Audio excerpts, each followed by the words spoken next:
네, 오늘 하나님께서 우리에게 주시는 말씀은 마태복음 9장 9절부터 13절 그리고 18절부터 26절까지 말씀입니다. 마태복음 9장 말씀입니다. 마태복음 9장 9절부터 13절, 18절부터 26절까지 말씀 제가 읽겠습니다. 예수께서 거기에서 떠나서 길을 가시다가 마태라는 사람이 세관에 앉아있는 곳을 보시고 말씀하셨다. 나를 따라오너라. 그는 일어나서 예수를 따라갔다. 예수께서 집에서 음식을 드시는데 많은 세리와 죄인이 와서 예수와 그 제자들과 자리를 같이 하였다. 바리새파 사람들이 이것을 보고 예수의 제자들에게 말하였다. 어찌하여 당신네 사람들은 세리와 죄인과 어울려서 음식을 드시오? 예수께서 그 말을 들으시고서 말씀하셨다.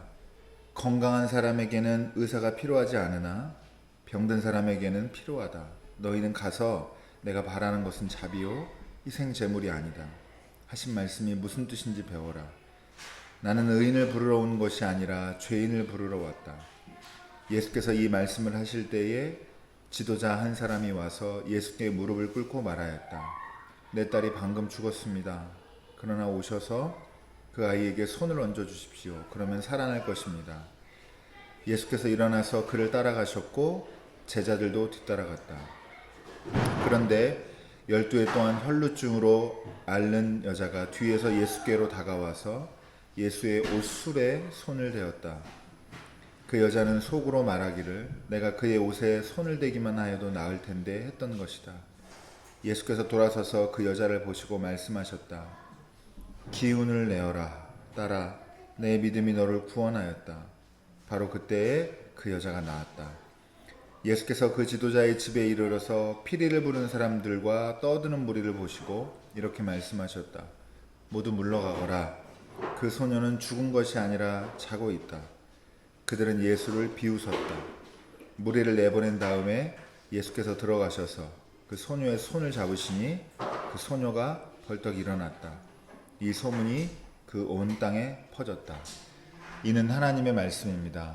하나님 감사합니다. 네, 함께 인사하고 시작하겠습니다. 우리에게는 믿음이 있습니다.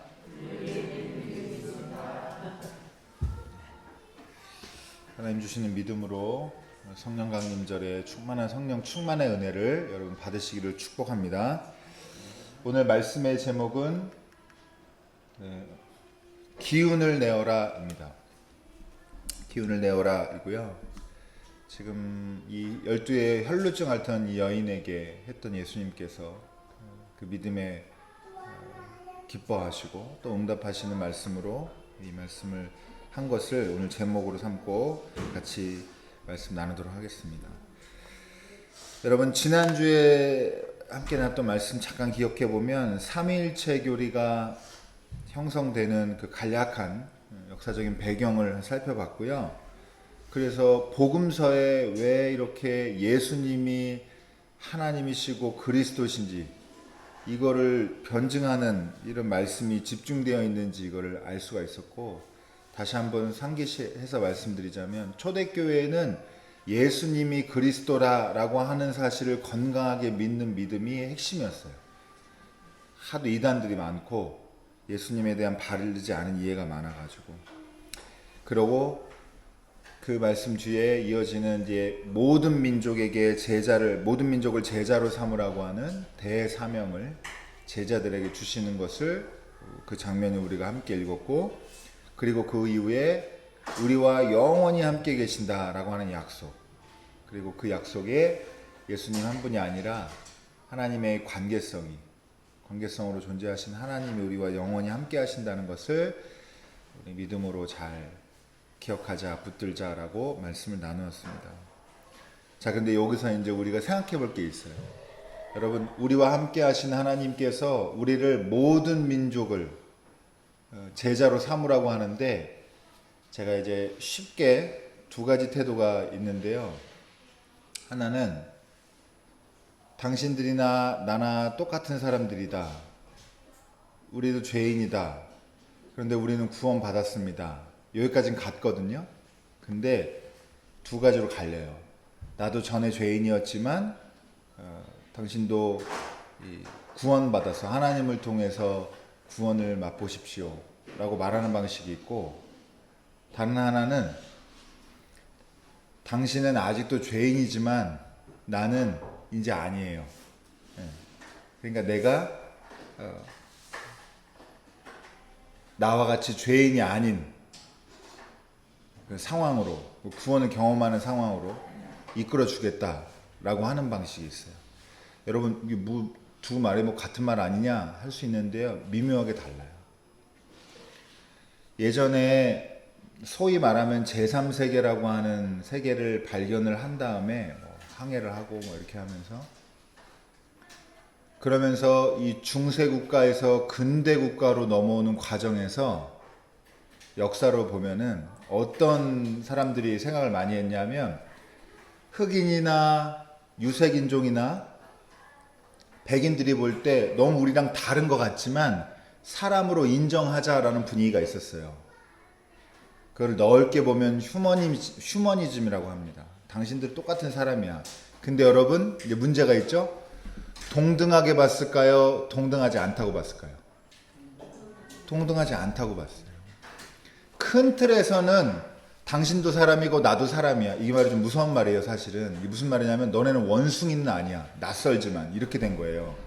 근데 너네가 우리랑 다르지만 우리는 문명을 받아들여서, 이 문명이 발달해서 아주 지금 이렇게 말하자면 너네는 미개인이지만 우린 미개하지 않아.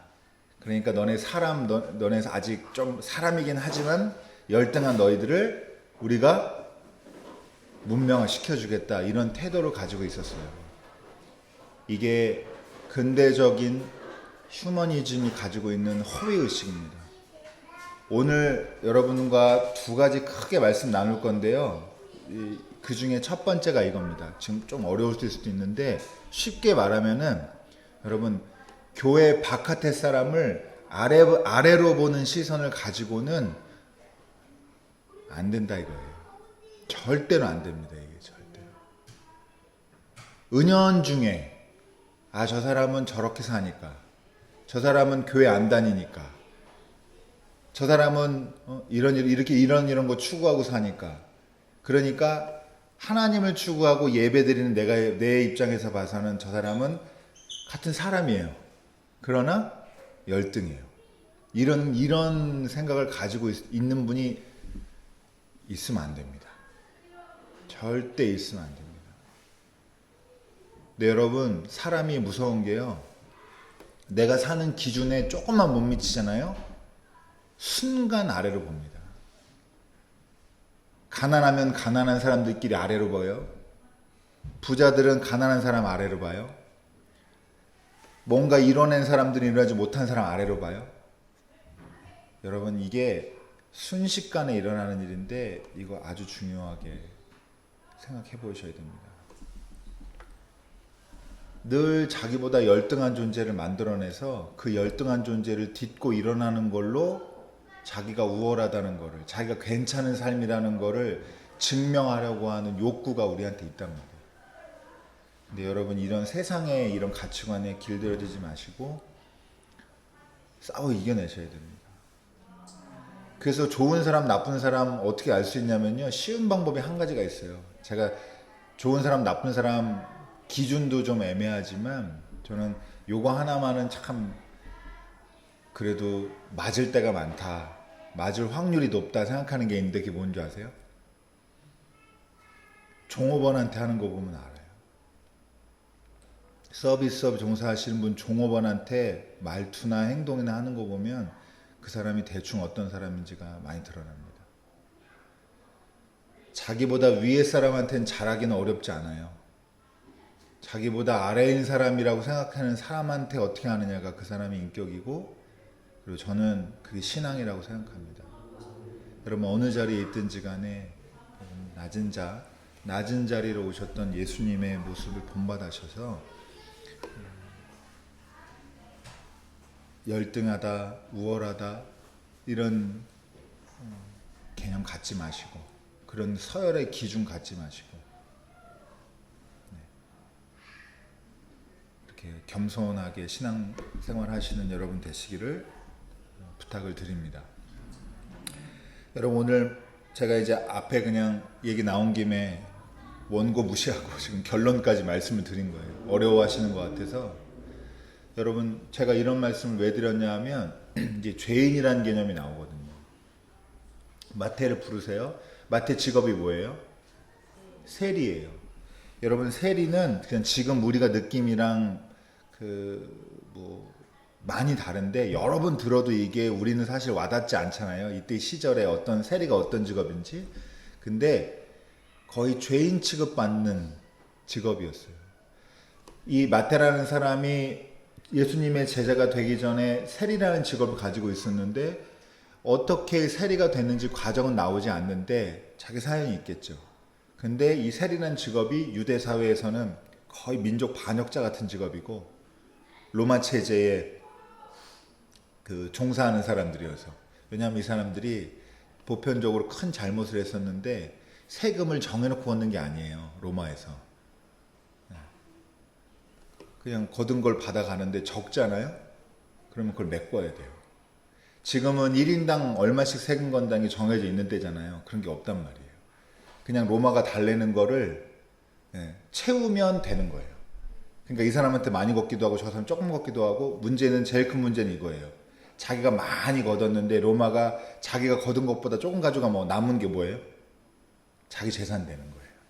이것 때문에 욕을 많이 먹었습니다. 이 사람들이 정당한 자기 직업으로서 세금을 걷는데 세금 걷는 거를 잉여분을 만들어가지고 자기 재산으로 축적하는 이런 일이 많아가지고 이 사람들이 아무튼 여러 가지로 유대 사회에서 되게 나쁜, 나중에도 유대인들이 여러 유럽에 흩어지면서 좋게 말하면 금융업에 많이 종사했던 거 아시죠? 지금도 금융에 유명한 사람들은 다 유대인들입니다. 유대인 가족, 혈통들이에요. 근데 이유가 있어요. 시민권을 안 주고 정당한 직업을 못 갖게 했거든요. 그러니까 이 사람들이 할 수 있는 게 이런 일들이었어요. 근데 여러분, 유대인들 사회에서 지금도 이런 의식이 남아있는데 불로소득은 죄로 여겨요. 근데 딱 고리대금 같은 게 불로소득이잖아요. 일 안 하고 버는 돈이에요. 돈만 굴려가지고. 그러니까 이게 여러모로 이 세리들에 대한 되게 나쁜 시선이 있었는데, 핵심이 이겁니다. 예수님이 그 사람을 제자로 부르시는 거예요. 제자로 부릅니다. 그래서 세리라는 직업에서 벗어나서 예수님이 주시는, 하나님이 주시는 어떤 세계로 오냐면 소명의 세계로 이제 옮겨가게 됩니다. 세리라는 직업이 가지고 있는 부정적인 개념에서 벗어나서 하나님 나라를 같이 만들어가는 하나님의 일꾼으로 이제 참여하게 된다. 요게 이제 알짜입니다. 여러분, 이 중간에 이제 이 사람들을 보는 왜 예수님한테 불평하죠? 바리새인들이 같이 식사하는 사람들 쓱 보니까 세리에다가 죄인인데, 죄인이라는 게 범죄자 얘기하는 게 아니에요. 이때 당시에 유대 사회에서 죄인이라고 취급받던, 그러니까 유대 법에 정결하지 못한 사람이라고 취급받는 직업을 갖거나 그런 종류에 해당하는 사람들을 지금 죄인이라고 하는 겁니다. 그 중에 세리도 있는 거고. 근데 예수님이 딱 그 말씀하시니까 뭐라 그래요? 호세아 6장에 보면 이런 말씀이 있어요. 6장 6절에 내가 바라는 것은 변함없는 사랑이지 제사가 아니다. 불살라 바치는 제사보다는 너희가 나 하나님을 알기를 바란다. 이렇게 말씀하시거든요. 이 말씀 인용하셔서 오늘 마태복음 오늘 같이 읽은 본문에서는 나는 의인을 부르러 온 게 아니라 누구를 부르러 왔다고요? 죄인을 부르러 왔습니다. 이렇게 말씀하세요. 제가 이것 때문에 앞에 길게 말씀드린 거예요. 죄인을 부르러 왔다니까 마치 유대 사람들이, 바리새인 사람들이 예수님과 함께 식사했던 사람들을 죄인 취급하는 그 시선, 그 기준 잣대를 우리가 그대로 예수님이 가져와서 얘기한 것처럼 잘못 오해할 수가 있는데, 그런 차원으로 읽으시면 안 된다라고 요거를 해야 되기 때문에 설명이 길게 필요했던 거예요. 당신들 죄인이야. 근데 여러분, 너는 죄인인데 나는 너의 죄인인 너와 친구가 되어줄게. 이거는 여러분 성립하지 않는 개념이에요. 어떤 사람의 존재를 부정하면서 그 사람이랑 관계를 맺는다? 이건 어려워요. 이건 안 되는 겁니다. 그래서 이거에 빠지시지 말라고 얘기를 한 거예요. 결론적으로 얘기하면 우리 다 죄인이에요. 그리고 우리를 언제 부르셨어요? 아직 죄인 되었을 때 우리를 부르셨습니다. 이걸 잊으시면 안 됩니다. 마치 우리가 되게 이제 깨끗해지고 대단해지고 생활도 달라지고 세상에서 사는 다른 여러 사람보다 우월한 사람처럼 아주 순간 그렇게 생각하는 마음이 있는데, 여러분 자기에 대해서 그 정당한 건강한 정체성을 갖지 말란 얘기가 아니라 그 정당한 정체성을 갖기 위해서 아랫사람을 만들지 말라. 이게 되게 중요한 겁니다. 여러분, 그리고 이제 마지막에 시간이 많이 가서 짧게 말씀드릴게요. 두 가지 이야기가 연달아 나와요. 하나는 회당장의 딸이 곧 금방 죽었어요. 그래서 그 회당장이 예수님한테 와서 좀 어떻게 해달라고 그래요? 한번 성경 보시죠. 어떻게 해달라고 그러는지.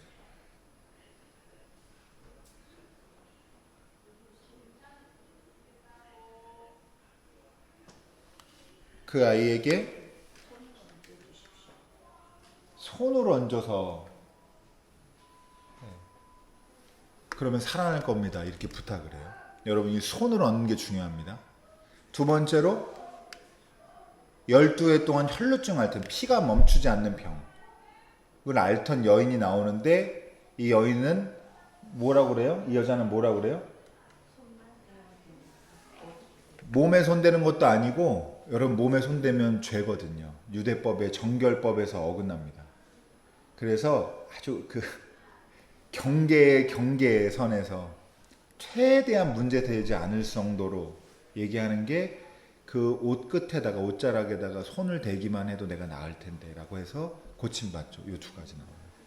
여러분, 이 손대는 게 중요한데, 여러분 회당장은 어떤 사람이냐면 아마도 유대인이었을 거고, 여러분 요게 마가복음에도 나오거든요. 마가복음 자세히 나오는데 거기에 이름도 나와요. 야이로라고.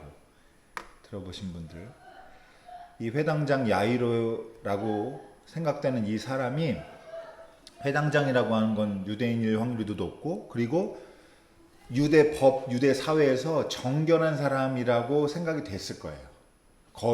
경건하게 사는 사람이라고. 근데 이 사람이 그러면 유대법을 잘 알았을 텐데, 자기 딸이 죽었는데 시신에다가 손을 대면 모세의 법에 어긋나거든요. 더러워지게 되는 거예요. 죄를 짓는 거예요. 근데 여러분 어떻게 해달라고 그랬다고요? 자기 딸한테 손을 대달라고 그랬죠. 혈루병 앓던 여인이 예수님 옷자락에다가, 그러니까 몸이, 아까 제가 말씀드린 것처럼 몸에 있으면 확실하게 죄인데, 확실하게 죄는 아니지만 그래도 어떻게 접촉하고 싶어서 예수님과 어떻게 연결되고 싶어 했던 그 마음을 옷자락에 손댄다라고 이제 한 거로 표현이 됐는데, 기가 막히게 나왔죠. 근데 예수님이 그 여자가 낳은 그 상황에서 뭐라고 말씀하세요? 오늘 제가 제일 함께 여러분과 나누고 싶은 말씀이 이겁니다. 요 22절 요 부분, 예수님이 말씀하신 부분 읽어볼게요. 시작. 기운을 내어라 딸아, 내 믿음이 너를 구원하였다 라고 하십니다.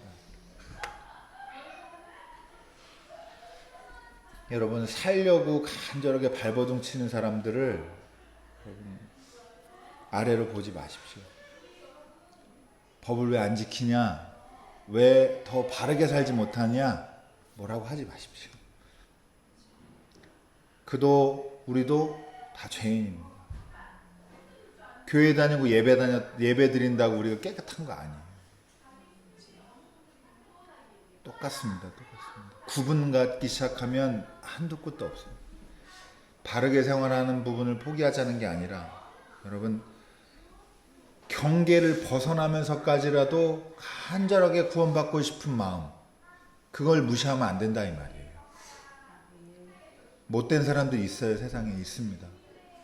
진짜 저 사람도 구원 받아야 될까 하는 사람도 있어요. 근데 여러분, 우리 눈을 거기다 두지 마시고, 여러분, 반대로 말하면 우리의 눈을 우리가 얼마나 깨끗한지에 두지 마시고, 우리의 눈을 어디다 둬야 되냐?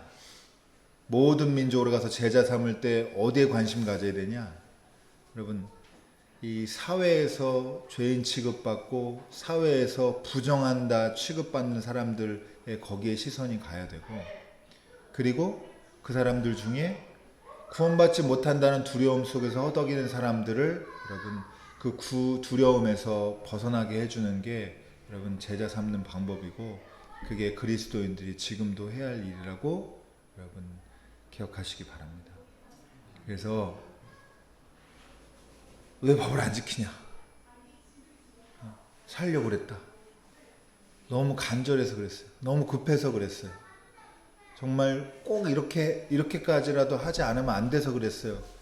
라고 말하는 사람들을 여러분 나무라지 마시고, 그 사람들이 그렇게 그토록 살고자 하는 마음에 대해서 여러분 존중해 주시고, 사람들을 오히려 그 두려움을 벗겨주시는 여러분들 되시면 좋겠습니다. 그래서 이 두려움을 떨쳐낼 수 있게 하는 이 간절함으로 그 두려움을 극복하는 이 몸짓의 기운을 북돋는 것이 예수님이 말한 나는 제사보다 자비를 원한다. 자비를 실천하는 길입니다. 저와 여러분에게 믿음의 생명력이 충만하길 바라면서 마지막으로 오늘 말씀 제목처럼 함께 서로 격려하고 기도하도록 하겠습니다. 기운을 내십시오. 기운을 내십시오. 여러분 경계라도 벗어나서 예수님 구원으로 달려가는 여러분 되시기를 바랍니다. 네, 기도하겠습니다.